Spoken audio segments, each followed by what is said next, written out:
In this video, I'll be showing you how to delete background in Photoshop. It's a very simple method, so if you find this video helpful, be sure to drop a like and subscribe. But anyways, getting into it, it's very simple to go ahead and do this. So what we'll do is we'll open up a new file right now, and then, you can just change the dimensions to really anything you want. So for example, we'll just do 1000 by 1000 or 1920 by 1080, but you want to make sure the background contents are transparent. Then go ahead and click create. Then just go ahead and insert any of the images that you want to go ahead and do this with. So for example, we're going to be using this image right here. So what I want to do is I want to copy this, so highlight it and then Control C and then just paste it into this. Now, let's say I want to remove the background around the face or anything like that. There's a few different options. One, I can go to this tool right here, which is the eraser tool.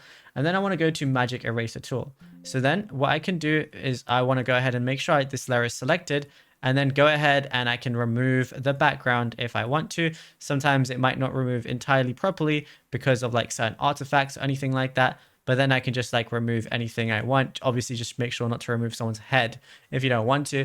And so that's one version that you could go ahead and do. But another version is, let's say I just go back all the way completely. What I could go ahead and do instead is go ahead and press this one, which is object selection tool. So now I can go ahead and select his face, and then I can delete everything around it if I want to.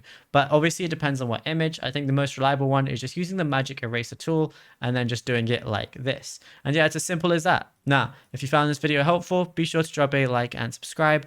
And also be sure to check out all our other tutorials that we've been posting on the channel as well, because there is a lot to go through and you might find something you didn't know about yet.